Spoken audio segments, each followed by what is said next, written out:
Hello and welcome back to the all new, all different number one comics podcast, episode number 70. Bob, we're 70 years old today. Wow.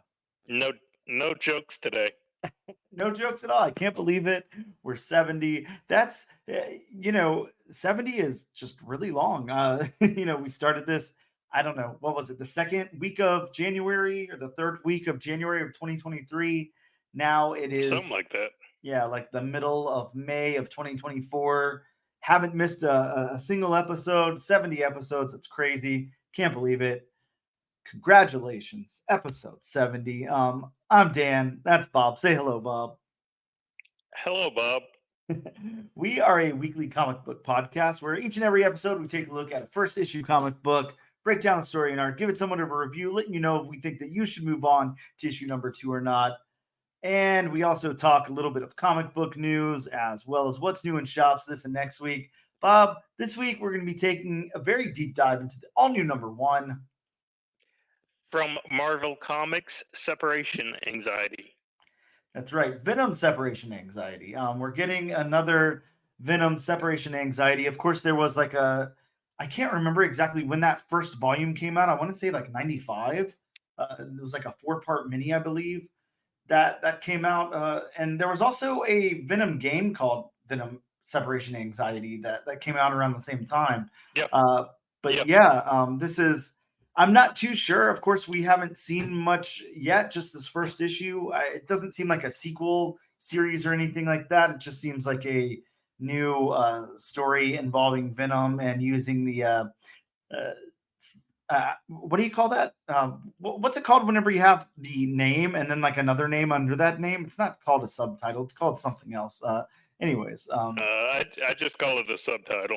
yeah, right. I mean, there's like a word, but I can't think of exactly what it is. But anyways, another title using the separation anxiety title there. So yeah, this one completely different creative team also from the first Venom Separation Anxiety back in late 94. So yeah, excited to talk about this. But before we get to that, we'll take a very quick break. That's not a real break, but whatever. A small musical break, and we'll be right back.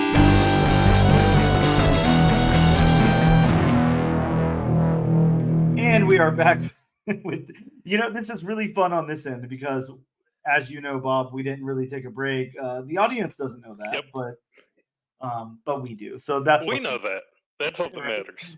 Yeah, I go a really quick break, and then I go, and we're back. So yeah, really, really fun, interesting stuff there. Peek behind the curtain, if you will. Wizard of Oz, Yep. right? Okay, good. I'm glad we're on the same page. That we both love the Wizard of Oz here. That's what's most important. This is a Wizard of Oz fan cast, so we're going to be taking.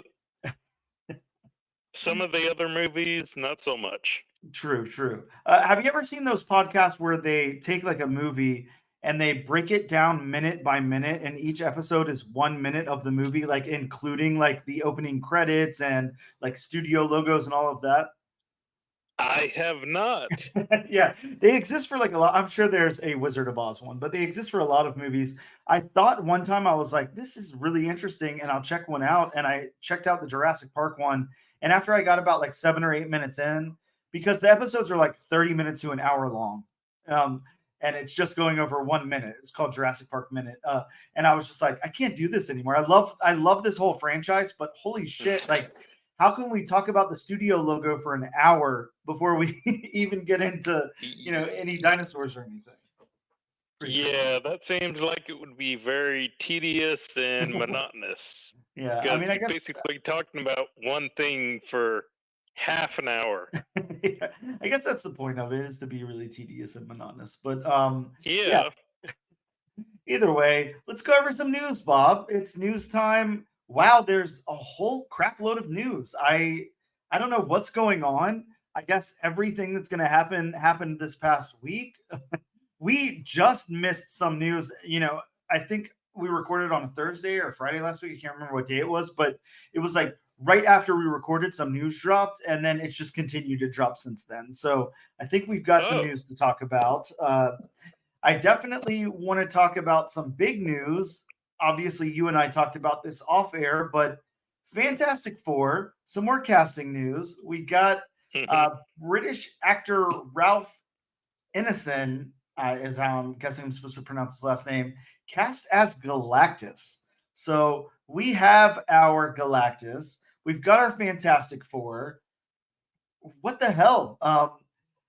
So we don't have any Doom casting, but we do have Galactus No. casting.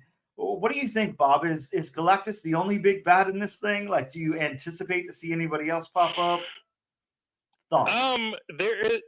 Well, I mean, there is rumor that Man has been cast. Mm-hmm. There, there's that rumor. I mean, I think they, if they continue the Marvel trend, Mm-hmm. then they would have a secondary villain just to, kind of start the film off. I mean, historically, pretty much every Marvel film has done that. I mean, the early ones didn't exactly follow that formula, but I'd say starting with what maybe um, Captain America: Winter Soldier, Ah, who love that they movie. started off the film with Batroc the Leaper Mm-hmm. before they, actually got into the Winter Soldier proper. Yeah. So, I mean, I think it'd be smart to continue that formula where maybe you have a lesser villain before you get into your really big bad. Plus, I mean, Mole Man was, correct me if I'm wrong, but was he the earliest Fantastic Four villain? Yeah, I mean, yeah, absolutely, yeah, So, I yes. mean, it would make sense. I mean, he's right there on on Fantastic Four #1. So yeah, Yeah. uh, I don't know. This one is really interesting. We don't have much information yet, but of course, there's that huge backlash to Shalabal being the Silver Surfer in this, which is so Yep. dumb to me that anybody would have any problem with that. But whatever, that's the world we live in. But so we have some form of Silver Surfer here. What are the chances that we get like Silver Surfer proper in this thing? Because Shalabal and uh, Silver Surfer have like a long history together, Hmm. especially with Galactus being in this. So it's not just like a like one-off thing. There's Galactus, there's Shalabal. So I don't know. This is shaping up to be really interesting. I hope that they have like a really interesting script pen for this, and I hope that they really use her as I don't know. I hope there's like some potential behind it. I hope it's not just to throw that character in so we can have a different Silver Surfer in the MCU or anything. Yeah. Yeah. Yeah, this is cool though. I'm glad we've got our Galactus. I don't know anything about the actor though. I didn't do any research into anything that he's been in or anything like Yeah, I don't know much about the actor. I mean, I know he's been in a few things, and I'm pretty sure he's, um, done some stage and play work. Because I mean, that. that's, you know, big across the pond, as they say. I mean, Yeah.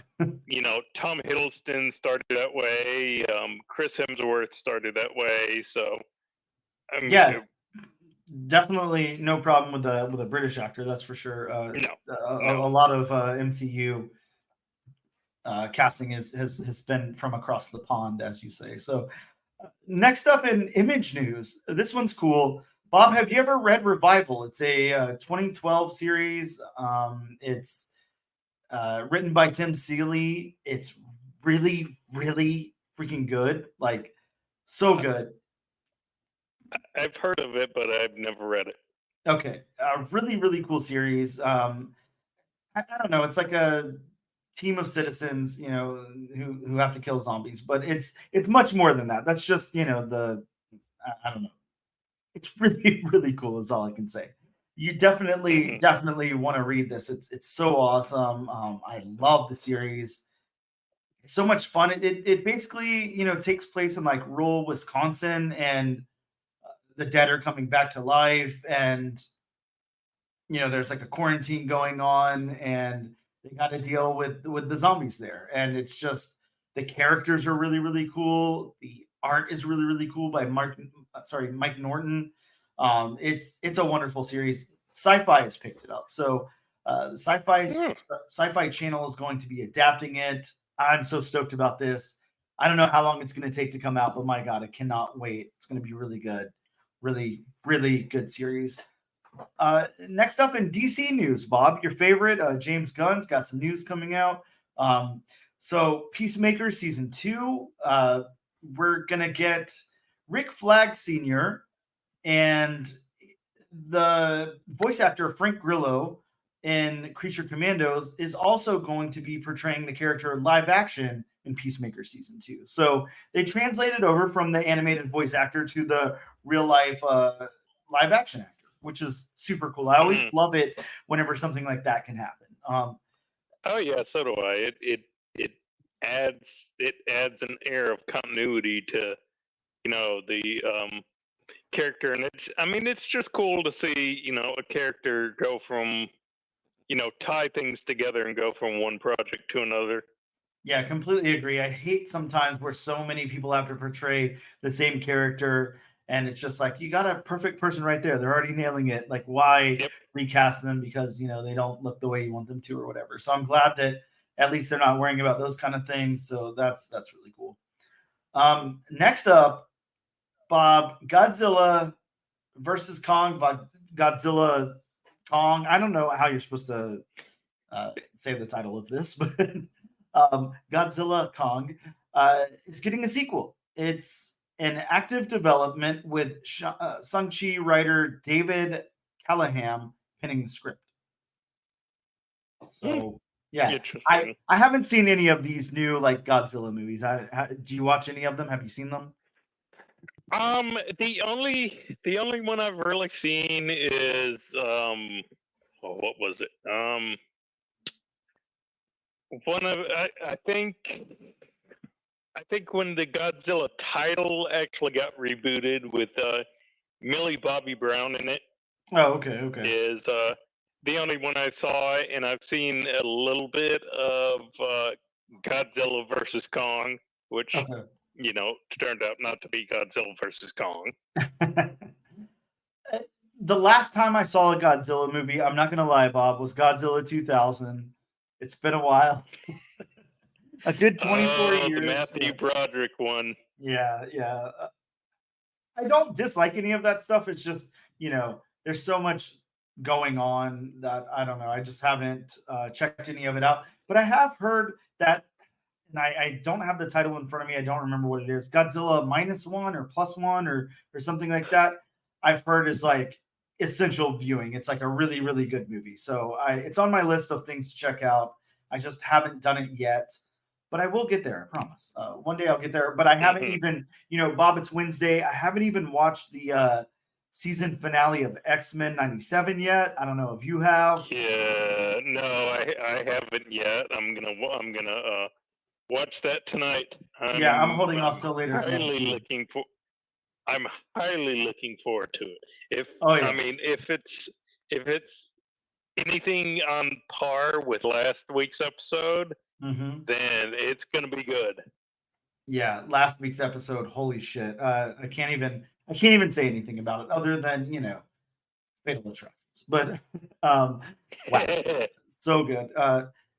Next up, I think this is the Sonyverse. I think I'm not 100% sure.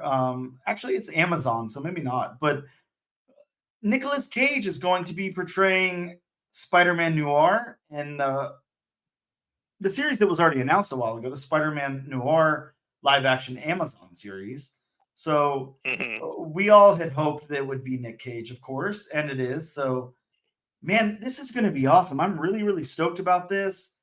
Nick Cage, like that's I know Nick Cage can be super hammy. I get it, but I don't know. That's some like pretty top tier talent. I actually really like Nick Cage.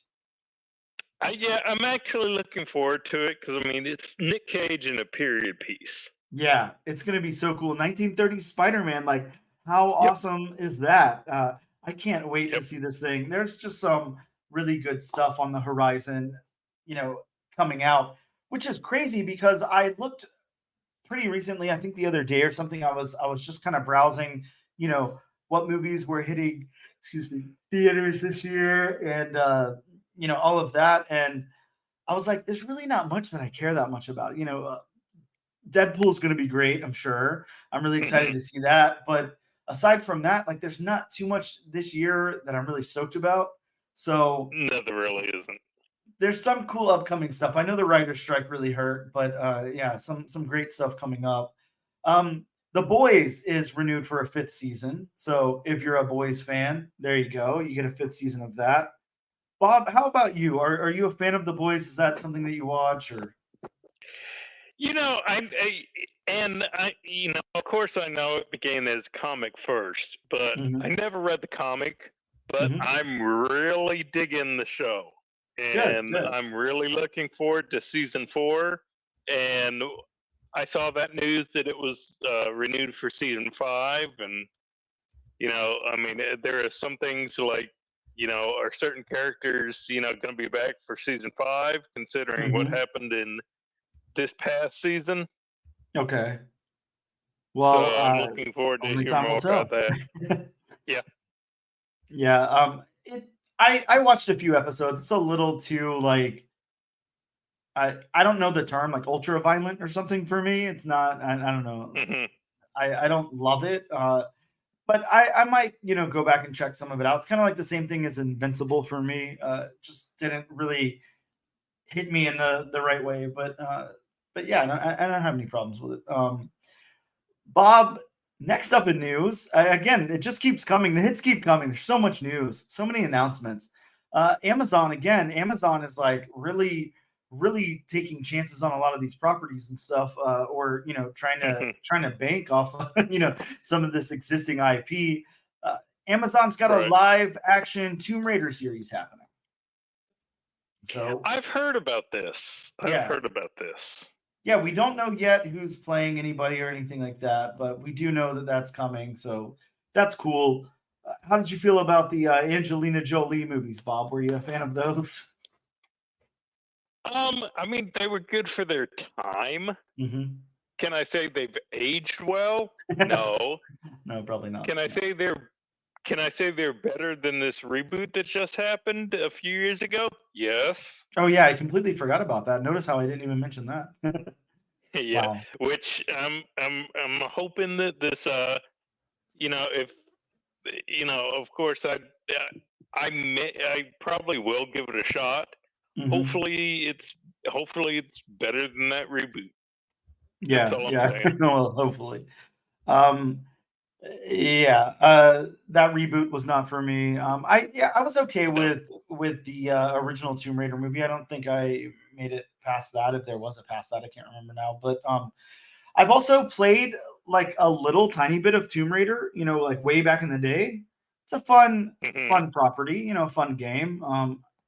Again, like, you're kind of like going on these adventures. You've got your Indiana Jones type of character or whatever. It's all fun. It's all good. I don't know if that's how anybody else describes Lara Croft or not, but now are we talking about the OG PlayStation version? Oh yeah, of course.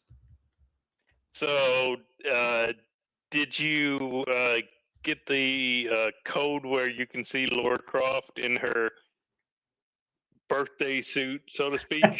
No, I didn't even know that existed. But again, being not much of a gamer, probably just rented it from Blockbuster or something and played it for a week, and that was it. Of course, you rented it from Blockbuster. Yeah. Well, there's a reason for that, but we'll talk about that later. Yeah. So, Bob, here's something that I don't know. I thought was like kind of big news or whatever. Again, the Agatha show at Disney Plus gets a name change. So it's now not the Darkhold Diaries, which kind of, I'm not going to lie, it kind of sucks because I really wanted this to be focused on the Darkhold and focused around. Yeah, so did I. Yeah, the early like witch trials and all of that stuff. But now the title makes sense. I will say, based on what we saw in WandaVision and the introduction of the character, that the title definitely makes sense. But now it's going to be called Agatha All Along, in reference to the little song that takes place, little sitcom-y moments and all of that. the banger, so to speak. Yeah, that was a big song. So it definitely makes sense to call it that. I wonder if that's supposed to, I don't know, or rejuvenate the interest of people who really like that show or whatever, or big MCU fans. I'm still really, really stoked about this. I'm still really high on it. But like I said at the top, I won't lie. Like I wanted it to be called the Darkhold Diaries. I think that is a perfect name for the show. So I Well, can only hope. there's rumor going around, and Mhm. I'm sure you've heard this too, that possibly all the name changers are just the names of the episodes. Oh, well, I haven't heard that actually. Yeah. Yeah, I read that last night that there's a possibility that that could be why there's so many name changes. And Okay. if you think about it, that kind of makes sense because especially if they limit the season to what 6, 7 episodes, which Mhm. is standard operating procedure. This is what the fourth name change. Yeah, I I think want to so, say. right? Fourth or could it be fifth? I don't know. So I mean, it would kind of make sense. Yeah. Yeah, and that does make sense. I hadn't thought about that. I honestly didn't know that. So yeah, that could be cool. Uh Darkhold Diaries, focus that episode really on the Darkhold. I love it. I'm cool with that. So yeah, interesting stuff. Hmm. Uh Bob, March 2025, Daredevil Born Again will premiere on Disney Plus. We don't have an exact date there. It's just March. So I don't know.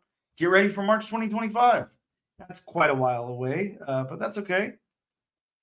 Um, we also have, excuse me, Mortal Kombat 2, the sequel to Mortal Kombat, premiering in theaters October 24th, 2025.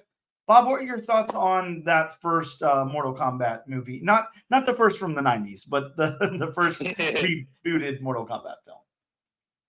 I mean, besides the fact that I wish the song would have been just ported over from the first movie to Sure. the reboot. I mean, that was such a great song. Yeah, it really Um, is. I mean, of course of course the second first movie that was just bad. That was just a total shit show. Annihilation, But right? Mhm. yeah. But the first movie was one of those, cheesy, hammy, good time movies. Dude, that is I one of mean, those it was movies I can sit down and watch that anytime. No problem. Even if I saw it, every single week. Like I can sit down and watch it. um the reboot, of course, was more. I don't want to say grounded in reality, but I mean Mhm. just more. Just a little bit of a darker kind of tone than the first one was, and it definitely wasn't as near as cheesy or as hammy as the very first one was. I mean, it wasn't a perfect movie by any means. I mean, Mhm. the introduction of that new main character was, kind of different, and I mean, of course, they used characters which came later on down the line in Yeah. the series, but I thought it was pretty good. Yeah. Um, I liked it too, but I love that first Mortal Kombat movie from the 90s. God, I loved it. It's so good. Yeah, Really fun. it is such cheesy goodness. Yeah. Yes. Yeah, you definitely said that. It's very cheesy, very fun, Hmm. really, really Hmm. good fun stuff. So yeah, I'm with you there. Bob, the Supergirl movie, again hitting theaters, and that's gonna be June 2026. Hmm. Yeah, I don't know. Sorry about the noise there. I don't know what information we have on that just yet. I don't think we have any I casting news or anything, but No, we have a Supergirl. oh, we do. Okay. Do you know who's playing Yeah. her? Do you have it in front of you? if you stall for time. Yeah, oh, I'd love to stall for time. Stalling for time is something that I really enjoy doing. Yeah. Okay, that's right. That's right. I don't have the name of the actor in front of me, but yes, now I am remembering that whenever, we would be going over the Tom King Supergirl Woman of Tomorrow storyline and all Mhm. of that. Yeah, there was some casting news that took place as well. I'm remembering now. Mm, I mean, I try not to be mm, so selective with my memory of Marvel specific news versus like DC news or whatever. But I mean, come on, we mhm. all know I'm a Marvel fanboy, so I can't help it. That's just how I'm built, Bob. But And it's Millie Alcock. okay, gotcha. Do we know her from anything? Um, I'm definitely not familiar with the name Gotcha. Okay. in any way. Yeah. Well, obviously, likewise. Um. Well, yeah. A Supergirl movie hitting theaters 2026. We got the Superman movie coming out. We got some other DC projects coming out. The Batman 2. We've got the Joker 2. I don't know, Bob. I'm so confused by what's going on in the DC universe because again, James Gunn said he was going to come in and tie everything together. He was tying in the comics to the movies to the video games, and it was all one expansive universe. And now at this point, and I know it hasn't really started off yet, but it's like at this point, there's so many weird side things going on. It's so discombobulated and it makes no sense to me whatsoever. The biggest things they have going on are the Batman 2 and the Joker 2, and those aren't connected to the DC movie universe at all. So I don't know. I'm very confused See, here. but I mean, it's one of those things which Marvel has even done. I mean, it's Yes. one thing to announce projects; Hmm. it's a whole nother thing to actually follow through on those projects. Oh yeah, really is, and yeah, they've both done it. They're both very guilty of it. Uh, Hmm. yeah, I don't know. It's a bunch of craziness. With that being said, one of the last little pieces of news that I have here is the Ironheart Disney Plus series premiering 2025.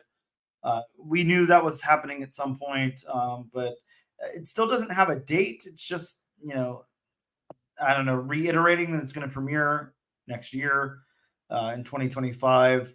It's still rumored that Mephisto Mephisto might be in it. I don't know how true that is. It is confirmed that the Hood will be in it, so that's cool. I'm Hmm. excited to see an on-screen depiction of the Hood, especially after that that Ghost Rider book that we read. I really like the Hood in that. I think that's he was really kind of just they really did a good job on that character, making him like this weird asshole. So I don't know. I'm excited about that. Uh, yeah, cool stuff. Of course, if you guys want to hop on a copy of Riri Williams' first appearance before the show comes out, go pick up Invincible Iron Man issue 7. That's volume 3 from 2016. It's got first cameo appearance of her in it. So that's the book to Hmm. grab. That and issue 9 of the same series. So pick those up if you can. I don't know, Bob. That kind of wraps it for news for me. Again, a lot of things to hit on. Anything else you want to say about news or anything you want to comment on? Not from my vantage point. Cool. Well, we'll take a quick break and we'll be right back in just a moment. Pick it up. And we are back with the all new, all different number one comics podcast, episode number 70. Bob, you're 70 years old. I can't believe it. You don't look a day over 39. Uh, well, I wish. well, yeah, close enough, right? Well, let's talk about some books that are out in shops this week. Bob, I'm just going to kind of go over what I picked up this week, and feel free to chime in with what you picked up and whatever comments you've All got. right. But of course, from Boom Studios, we got issue number 4 of The Displaced. We had Ed Brisson on a while ago before issue 1 dropped to talk about that. And we also covered the book. Man, I love this book. I am so excited Yeah. to see what happens in issue Yeah. number 4. Holy shit, Yeah. it's so good. Coming off of the cliffhanger of issue 3, yeah, I'm really looking forward to reading issue 4. Yeah, issue 3 like beat me up so bad and in such a good way. And I'm Hmm. so excited to see what happens with that. It's so good. Like if you're all Yeah. I can say, like to whoever's not reading the Displaced, you have problems. Like holy crap, you need to get on it. Like it's so ridiculously good. Yeah, it really is. It Yeah, really I is. love it. Um, from that, sorry, I just want to go into some independence before I hit Marvel and all of that. But I'm trying to just Hmm. kind of throw some of this in loosely in order. But of course, we have yeah, I know I'm on the fly here, but we've got some Spawn books that dropped this week. Some stuff happened in the Spawn universe. Quite a few Hmm. things happened. We got 3 books that dropped in the Spawn universe this week, which is Yeah, I not know. usual. Yeah. We got a new #1 Monolith. So that happened. We got Spawn 353. And then we got Rat City issue #2, written by Erica Schultz. And dude, I have heard such good things about this. I mean, issue #1 was awesome, but I'm hearing from people that issue #2 is even better. Like it's so good that it just really opens up the world and everything. So I am so excited to read that one. Cannot wait Hmm. to read that one. Some other stuff from Image out this week. Image and Skybound. We got Dark Ride the finale. So the final issue of Dark Ride came out. And Bob, I don't know if you saw. You were at the shop with me, but I don't know if you saw my pool or not. But I did pick up the incentive cover for Yeah, Dark Ride. This yeah, is the I did see that. yeah, the Toy Story homage. So I had to pick it up Yep. for the finale. Excited about that. We got Red Coat issue #2, the Ghost World, or sorry, Ghost World, Yes, Ghost Machine book. Yeah. Written by Jeff Johns. I'm excited to see where this one goes. I also heard I good am things about too. this issue. Yeah. So excited to see how that pans out on issue #2 here. Bob, Ice Cream Man, issue #39 dropped. I cannot believe there's been 39 issues of Ice Cream Man. That's insane, uh, but very cool nonetheless. That's pretty much it from, uh, Image Comics. We got a new Hmm. #1 from American Mythology Productions, and that's not usually a publisher that I talk about very much, but this book looks so ridiculously cool. It's called The Gun Hand. Did you pick up a copy of this book, Bob? I just I want to did show you not. the cover. Like, look at the cover of this book. It's so awesome. It's Nice. so metal. I can't wait to read It, it and check it out. it is very metal. Right? Like it's got like an Iron Maiden cover all over it or something. It looks really cool. So it's even got like the kind of like Egyptian thing going on in the background there, and it's really awesome. Ahoy Comics, we got Dead Weights issue #2. Issue #1 was so good. Luckily, our local comic book shop likes us enough to order me a copy of issue #2 of that, so I picked that up. From Dark Horse, we got Heart Piercer #1. Really stoked about this. It looks so cool. The cover looks awesome. And then we got our Masters of the Universe book, Masters of the Universe Revolution #1. Also, a really, really cool cover on this book. Man, some great stuff coming out. I have to go into the Teenage Mutant Ninja Turtles corner. So from IDW, we Of got, course. yeah, absolutely. We got Teenage Mutant Ninja Turtles, The Untold Destiny of the Foot Clan, issue #3. Bob, I accidentally picked up 2 copies of this amazing. Look how cool the cover is, though. So I don't blame myself. Two copies of that, totally worth it. Um, and then let's go into some Boom books really quick. Of course, I already talked about the Displaced issue #4. You guys are definitely going to want to check that out if you haven't. Uncanny Valley. We both picked up a copy of Uncanny Valley issue #2. I wasn't sure We we were did. going to, but we both decided to give it a shot to see what happens. I Yep. think we kind of are trusting Tony Fleeks here, so to see what happens. But wow, I can't believe it. We both gave it a shot. uh, and Yep. then I Heart Skull Crusher issue #3 came out this week. This book is so good. Josie Campbell, definitely check it out. And then from Marvel, we got the Doom one shot by Sanford Green and Jonathan Hickman with uh, Rochelle Rosenberg. I'm not sure exactly what this one shot is about, like what they're doing with Doctor Doom here, but I'm intrigued and excited to check it out. It's a nice giant sized one shot. It's $7 cover price, so you had to spend some money to get it, but it looks like a quality issue there. Obviously, a really good creative team on the book, and it's a nice thick book. So we got Miles Morales Spider-Man, issue number 20. We also got Carnage, issue number 7. There's a really cool Ghost Rider cover of this, Stormbreakers by Nick Klein. It's really cool. Bob, Peach Momoko's Ultimate X-Men issue number 3 dropped. Have you been following Ultimate X-Men? Have you read those, the first 2 issues that came out? I have not. Bob, you are like so missing out. I promise you, this is like the most different take on X-Men you've ever seen. And I will say, since I can't say sense. I mean, sorry, I don't mean to word it like that, but Peach Momoko is writing it in a way where it's like, it's just so easy to digest and it's a really quick read. I don't know if it's like the translation from Japanese over to English or what, but I mean, I'm reading an issue in like 6 minutes. Like it goes by so fast and it's beautiful to look at. Really cool concept and really, really different X-Men stories. So I'm loving the fresh take on X-Men. It's very interesting. We got our tie into Blood Hunt. I only saw one. Amazing Spider-Man Blood Hunt. Bob, there was a sketch cover. It's all red. So I picked that up. Oh, okay. Yeah, right. Gotta grab that. Jeremy Holt gave us What If Venom, issue number 4. Great Loki cover on this one. Really creepy, really crazy, lanky looking Loki. And of course, the book that we're covering today, Venom Separation Anxiety, issue number 1. But those are some of the new books that came out this week on my end. Bob, do you have anything you wanted to include? Not that I picked up, no. Yeah, right. You picked up the same stuff as me, it seems like. And I know we're both so excited for the Displaced issue 4. I cannot wait to see what happens. I have a bad feeling that Ed is just gonna like keep stringing us along though, and he's not offering any type of resolution in issue number 4, which I don't expect him to, but man, it's just the build is so good. It's such a good series. How many issues is it gonna be? I don't know. I have no clue. I'm honestly hoping it just never ends and it just continues. I'm hoping it's one of those series that goes like 300 issues or whatever. It's like the next Spawn. I'm totally fine with that.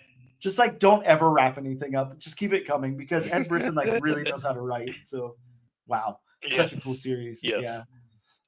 Well, those are some of the new books that came out this week of note from us. You guys should check out. We're going to take a really quick break and we'll return in just a minute.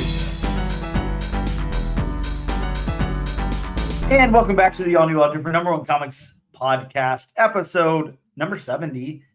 We are here to talk to you about Marvel's new number 1, Venom Separation Anxiety.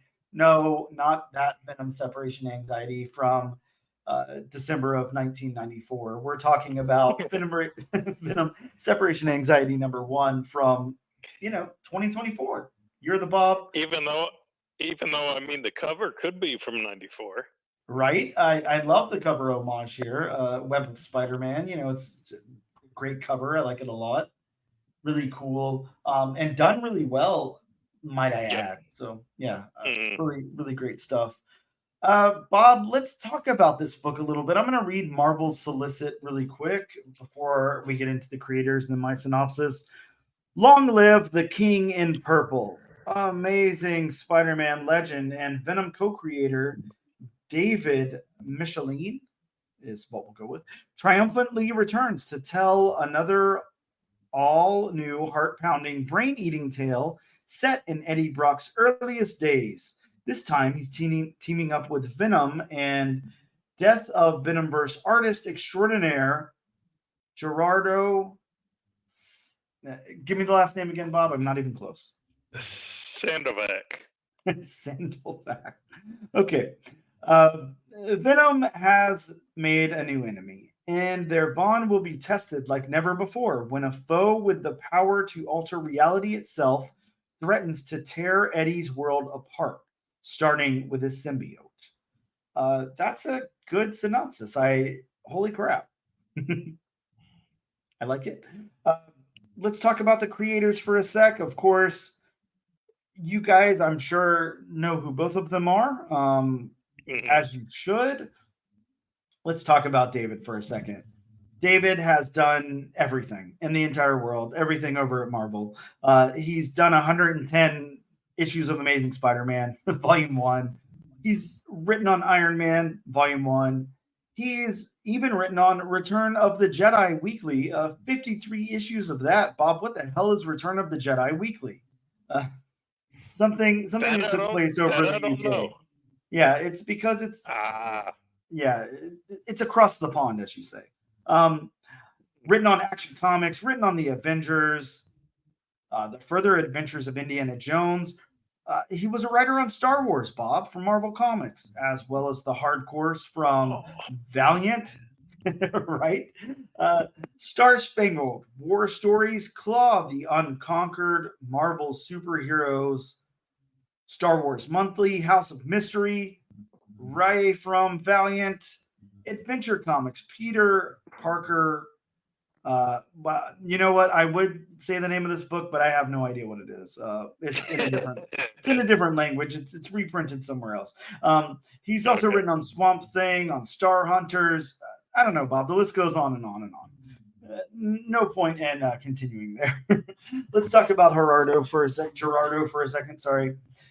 He is a artist for Marvel Comics. He's done art on Venom from 2016 to 2018, on Guardians 3000, on the New Avengers, Deadpool, Death of the Venomverse, Absolute Carnage, Scream, Shatterstar, Age of Apocalypse, the 2015 Age of Apocalypse, Savage Spider-Man, The Amazing Spider-Man, Age of X-Men, Apocalypse and the Extracts, Wolverine, Captain Marvel, Cable and the X-Force, Venom Space Knight, Spawn. Again, the list goes on and on and on. We could go forever. We won't. I'm going to get into my synopsis really quick.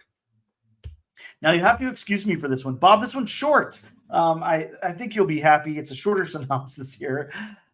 Venom Separation Anxiety opens with the symbiote and Eddie Brock searching for Peter Parker to kill. Then we flash over to Pilgrim Agricultural Research Center. We learn that they have captured Kilgrave and they're keeping him in case so he can't use his powers. And then we head on over to the Daily Bugle. J. Jonah Jameson is, yelling as he normally does at Joy. Yes, of course. What else would he do? At Joy Mercado, discussing Joy getting the assignment to cover Pilgrim's rehabilitation program. And Venom searches for Peter. He runs into Joy, and he's taking out a bad guy at the airport. He then agrees to accompany Joy as a photographer to the event that she's covering. At the event, an attack breaks out. Venom fights the bad guys, but then they bring out the Rhino to fight him. In the fighting, Kilgrave is lost, and security footage shows him shows a freshly bonded Kilgrave, bonded with his own symbiote, and he's now the King in Purple, I guess. It doesn't really explicitly state that, but it does in their solicit. Bob, holy shit. Considering he is the Purple Man, right? Right. Makes and sense. It sure does. Let's get into this thing. A lot happens here. A lot in a short amount of time. How'd you feel about the story beats on this one? The story beats flowed smoothly. I had no trouble understanding this book or following this book. Right? It's like you can really tell that a classic storied creator worked on this. Like, dude knows how to tell a story. That is for sure. Yeah. He's very familiar with Eddie Brock, with Venom, with Spider-Man, with J. Jonah Jameson, with a lot of these characters here. And I really like what he's doing because I'm really liking the rehabilitated Kilgrave thing they have going on, and or supposedly rehabilitated. It doesn't seem like that worked out too well, but I'm liking the storyline here, and I'm liking how they get Eddie Brock to encounter him or encounter what's happening here. I'm liking how all this unfolds in the story. Yeah, really, really cool. The story beats are epic. They're done really well. I like it a lot. How about the dialogue? How'd you feel that David captured these voices? my biggest thing, and I don't know if he had the same thing, but when J. Jonah Jameson was talking to Joy in his office, Hmm. I heard J.K. Simmons. Dude, I always have I that was problem. I was could not reading separate. I was reading it in his voice. It's so hard to separate him because that was honestly the most perfect casting you could do for anyone. Like, Yeah, I think I'm not even being like whatever. Like, I'm not trying to be funny or anything. Like, I think out of my entire life, the most perfect casting I've ever seen in a film is J.K. Simmons as J. Jonah Jameson. Like, how could it get Yeah. any more perfect than that? No one else could play that role. no, no, Yeah, it's no. insane. Just the whole time I was reading it in his voice, and that's definitely something that J. Jonah Jameson would say. So I Yep. mean, that his dialogue was great. I mean, Eddie Brock's dialogue, which and to uh, you know go to the narrative or beats early or whatever you want to call it. Mhm. I'm glad that David just didn't make another uh, Venom's trying to kill Spider-Man. Yes. Yeah, me too. I Because like what's going on here a lot. yeah, and I mean it's a nice change of pace because unfortunately, we've seen that before. Yeah, way too many times. And Yeah. don't get me wrong. I mean, it's like a classic story. You know, if you can tell it and tell it good, then fine. I don't have any problem. But Well, I'm yeah, with you. but I I mean, like what's going on here. yeah, and I mean it's comic book universe, which I mean, Mhm. look at how many other characters Marvel has. So I mean, eventually, if you're a hero or you're a villain, you're pretty much gonna run into everybody. Yeah, very true. This is going into the narrative of the book. I love the narrative storytelling here. I think that David is probably always at the top of his game, but Hmm. to harken back to like those older Spider-Man stories in the 90s that we were reading, and then the Iron Man stories and stuff like that, like I mean, that's why we loved that stuff so much, because it was written so well, and David's just Hmm. doing what he does. Like, I wouldn't expect anything else from him. Like, I'd be very surprised if he had a swing and a miss. See, and I mean that's what this book reminded me of. I mean, it kind of reminded me of when we reviewed the newest volume of Ghost Rider, Hmm. where it was a modern, of course it was a modern comic, but it harkened back to those, stories of the 90s. Yeah, definitely. Yeah, and this did too. Like, it's so fun, and I think it plays to some of the extremes like a little bit. Of course, like Venom's big here, and like the scenes of Venom are big, and all of that, and like Hmm. his I don't know if we're supposed to call him kills or not, but his fighting of the bad guys are like big set pieces and all of that, Yep. and it's extreme, but it doesn't lean into like the cheesiness of extreme. Like, it's not too much. I think that obviously David knows how to balance that very well, and Hmm. call back to like a different time period, paying like homage to it without making it silly. Right. Yeah, I think the narrative in this is great. And I'm just gonna, circle back that statement on the world building. Like, the world building's so good here. Like, it's done really, really well. This world's fleshed out. It's very lived in. Again, David knows what he's doing with the world of Spider-Man, the world of Venom. Just really, really good stuff. It's almost harder to talk about something when it's done so well, you know, versus like whenever we have something really to critique. But this is like this is exactly what it should be. There's nothing I can complain about here. Hmm. Um, you got anything else you want to say about the story or writing before we jump into art? No, I don't. I mean, again, just that it reminds me of one of the 90s Venom comics. Mhm. And that's about all I can say. Yeah, I'm with you. It reminds me of that, and in a very good way. Like it's not Yep.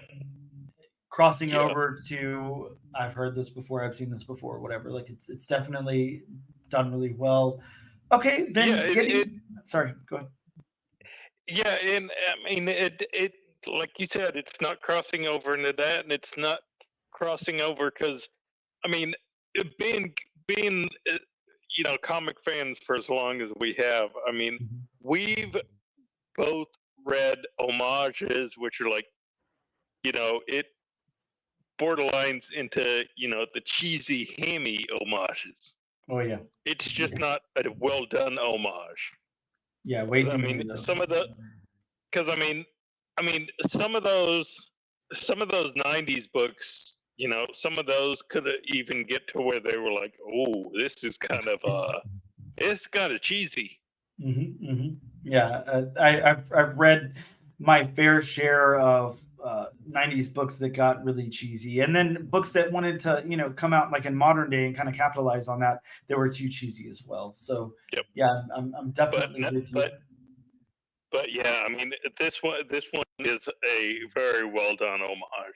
Yeah, I agree. This was not one of them. This is done great. Okay, so getting into art, I'm not going to try again to really stumble on the artist's name. I said it at the top. If you want to go back and rewind, I'll put it in the show notes too. So Gerardo Sandbeck. okay, good. Well, I'm glad you said it. Getting into his art here, how about the characters? How did you feel he captured everybody in this book? Some characters you're really familiar with, some Right. maybe you may or may not have seen before. I'm not sure. I meant to ask you off air if we're supposed to be familiar with the big bad at the end there with the helmet on. I have no idea who that is. I was going to ask you. I'm not in any way, shape, or form familiar with Joy Mercado. I'm familiar with her. Yeah, she's been around, but So she's a pre-existing character. yeah, she is. Okay. Yeah, I think she's been around for like a long time. She's been in a lot of stuff. She was in ASM for a little bit, but I think she was more in like Spectacular and Web of and stuff like that. But I think if I remember correctly, she started in Moon Knight. So Oh. yeah. So Okay. And you. Sorry to get back to what we were talking about. You were asking about character designs. mhm. Um. So and this isn't a bad thing considering what it is, but I will say, everybody has been hitting the gym in this book. Oh yeah, definitely. And I think that was kind of one of the things too, where I said like everybody was big. There was like big set pieces. Right. I like it Right. though. Whenever we're up against Venom and everybody else is like kind of big too, because I'm like I need Venom to be big and extreme and all of that. I need him to be super uber 90s. And there's one thing that I honestly don't like. It's whenever Venom is super huge and then like everybody up against him is like this little tiny scrawny like pole or whatever. It looks like I like how they're at least like kind of comparable in a sense, but yeah, I'm with you. These people are jacked. Everybody in here could kick both of our asses together. So yeah. Well, even on the one panel that I'm looking at now, where they switch it up, where they first show the Pilgrim agricultural research, and they have the they have the I guess government guy. I'm sorry, I don't know his name. Talking to the scientist, and they're both like, "Oh my god, they are jacked." Oh yeah, both of those guys, break you in half with their pinky finger. And speaking of jacked, like, what about that opening scene where Venom is like that first panel of Venom? Holy shit! What even is he doing? He's got like, I don't know, like 3 or 4 barbells like webbed together, and he's like, oh, he's God. Yeah, how many is that? Yeah, he's got four dumbbells, Yeah. webbed together, and of course, he's lifting them with ease, and just looking at the amount of plates, it's kind of like, okay, those have got to weigh, at least a few 100 pounds each. Right? Yeah, I'm not surprised if he's got like a ton like right there on this. Yeah, I love it. But yeah, he's jacked in that scene. Everybody's jacked here. Yeah, Yeah, yeah. the characters really work for me though. I love it. Again, like we're invoking that 90s extreme vibe. We're not hmm going like I mean, yes, this does kind of cross over the top, like as far as how jacked everyone is, but I think it really fits. I don't see any problem with it. And it's done tastefully and really well too. So I really liked it. I'm a fan of See, it. yeah, and like you said, it's done well. But Hmm. I think if this were, a modern telling that was, not an homage, I don't think it would work. Yeah. But considering what it is, and the tone, the overall tone of the book, I think it works. Hmm. Yeah. I'm with you. So Yeah, it's got to be a little bit of a throwback for it to work the way that it does. But yeah, I'm with you. yeah, yeah. So what about the backgrounds, Bob? We got your background test going on here. We got to see if it passes it. There's definitely some areas with complex backgrounds, and then there's hmm some areas without. So how do you feel about it? See, and I mean, again, you're referring to, the close-up shots, like, Hmm. there always is in the comic book, but the panels with complex backgrounds. I mean, everything is just so detailed. Yeah, yeah, it definitely is. Man, the art, like they did their homework here. They really put in the work, I guess is what I'm trying to say. Maybe not homework, but hmm really good stuff. I love the backgrounds in this. I think that they like I can't I mean they don't outshine the foreground, of course, but oh God, they work so well together. Really well. Really good stuff.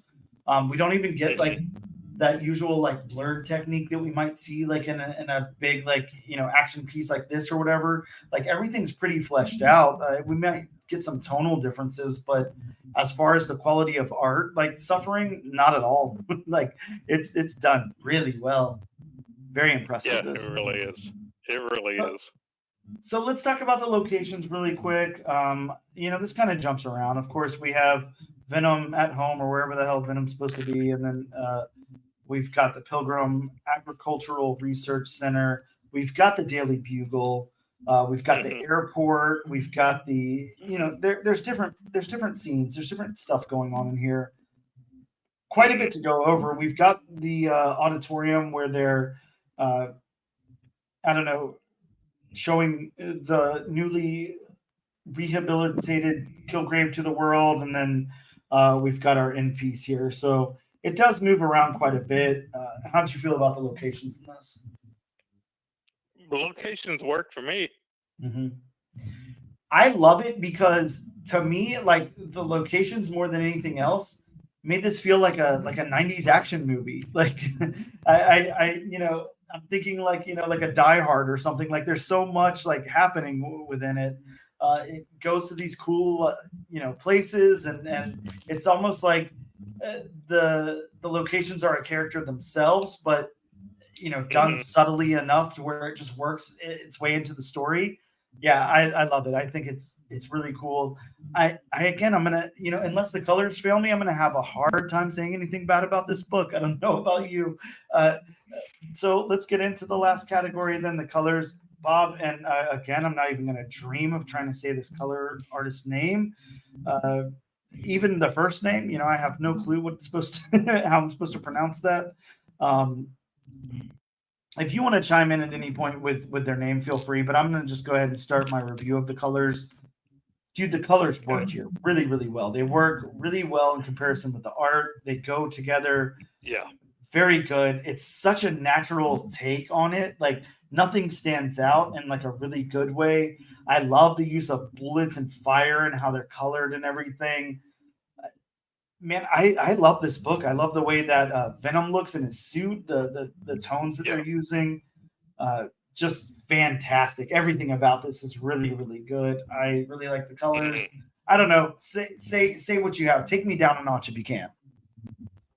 No, I mean, I definitely agree with you. I think, again, like I said, about the art, I think if this book were a modern telling of Venom and not supposed to be kind of a throwback to, the 90s, Venom, I don't think even the colors would work.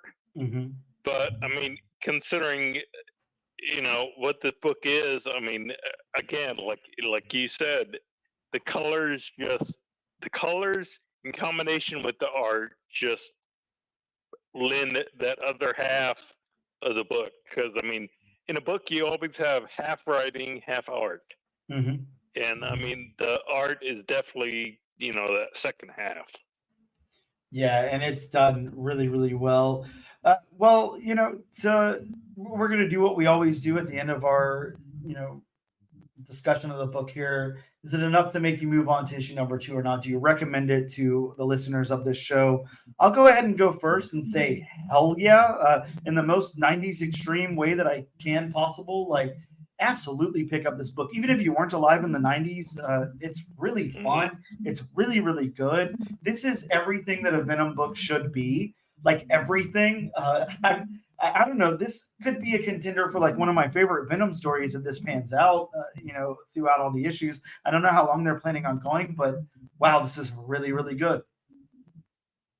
Yeah, I mean, just like I really enjoyed the Ghost Rider #1 that we reviewed, where it was a throwback to the '90s. I mean, I really love that book, and I'm really liking this book right now. So I am definitely going forward with it, and I would definitely recommend this to anybody. Yeah, agreed. I can't wait for issue number 2 to come out. We have to wait all the way till June 19th, but I will definitely be there lined up at the comic book shop waiting to grab my copy of issue number 2.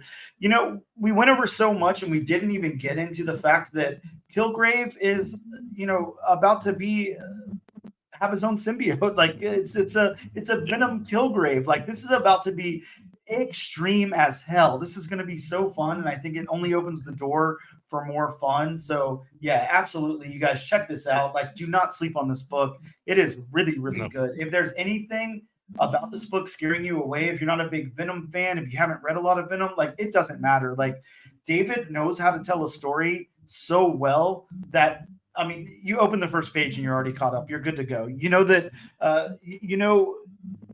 Eddie Brock is bonded with a symbiote and he's a Venom guy. Like that's all you need to know. That's it. Going into this, nothing else. You're good. You need no prior knowledge of anything to enjoy this. Is what I'm trying to say. So, absolutely, 110%. Pick this up. Highly recommended from me and Bob. Bob, the end of this year is going to be so effing hard to choose our books of the year. Holy crap! Like there's so many contenders now. Jeez. With that being said, we're going to take a quick break. We'll come back. We'll talk about the new books that are coming out next week, and we will wrap this thing up. And we are back with episode number 70 of the all new, all different #1 comics podcast. Bob, a little bit of a scare there. I almost hit in recording. I did hit in recording, and then it said, "Are you sure?" And I was like, "Oh no, I don't think I am." Just as long as you don't delete recording. Yes, please don't let me do that. Like I deleted our wonderful Derek Kirk Kim interview about The Last Mermaid.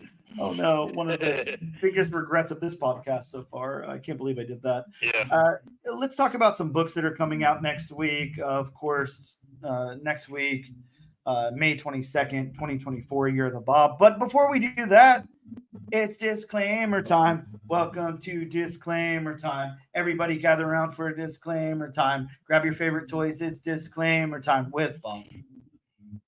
I swear it always gets longer and longer. It'll be like 10 minutes by the end of the year. But yeah, like I always say, this week and every week, I mean, these are just a few of the books that are coming out. Fingers crossed next week. Yeah. I mean, if you want a more in-depth list, I mean, please, call your local comic shop. I mean, there's Dan's favorite, Harry Potter Owl, Smoke Signal, whatever you want to do. And you're not wrong, Bob, because the Harry Potter owl is just so underused. You don't see them out there in the wild.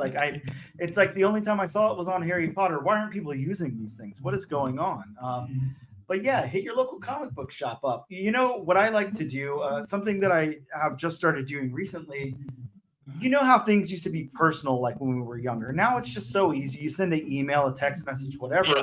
Well, I remember, in the 90s, liked a girl in school. I'd make her a mixtape, and I'd wait for the perfect song to come on the radio. And then I'd have my empty cassette deck and the thing, and I'd hit record, and then I'd have to stop it at the right time and all that, So I don't know, man. Make your local comic book shop a mixtape and send it over, and put a little jingle in there, maybe some subliminal messaging that's like, "Can you please tell me every title that's coming out, along with the synopsis and all the creators?" Because that's something I'm going to be trying. So you guys should try it too.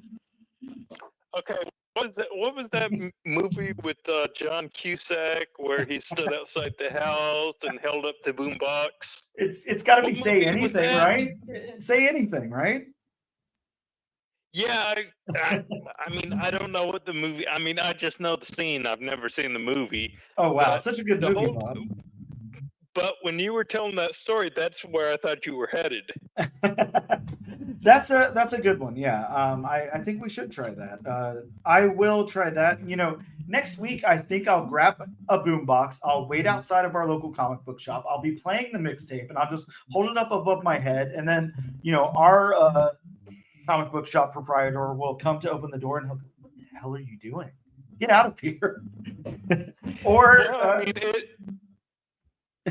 it does help that next week he'll be able to see you since they're getting their new door and storefront, considering somebody tried to use the inside of the shop as a parking space.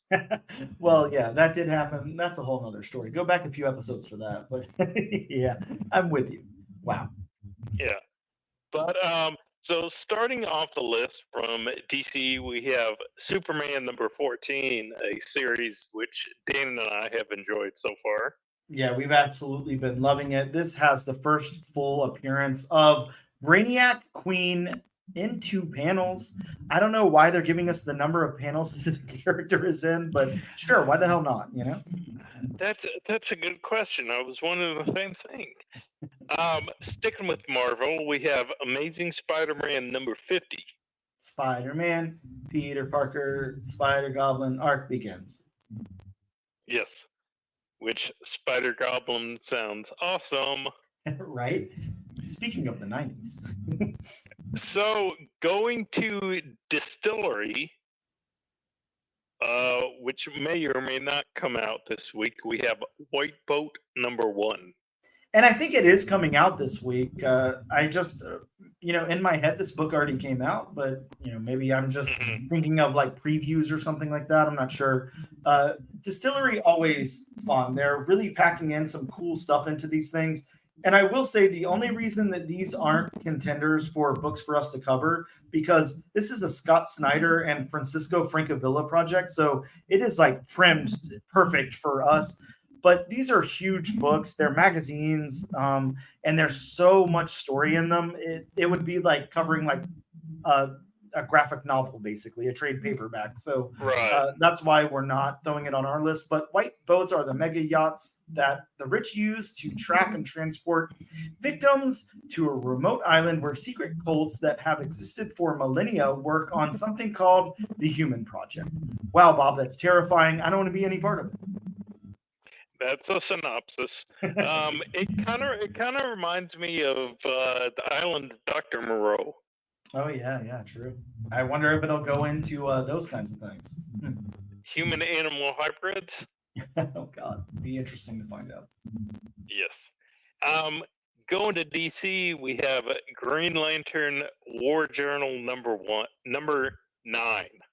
And Bob, if you wanted the first appearance of Star Shroud, a shape-shifting threat, then you got it in issue number 9 of Green Lantern War Journal. Yes. I won't. I'm not even gonna say this next book because Right, we've said this it like next 3 book times, has- so yeah, we'll just Yeah, it's been rumored to come out, 3 times. I mean, all you need to know is it's written by Colin Bunn. Yeah, if it comes out, awesome. If not, then I guess we'll have to wait. Yes. Going back to Marvel, we have Union Jack, the Ripper, Blood Hunt #1.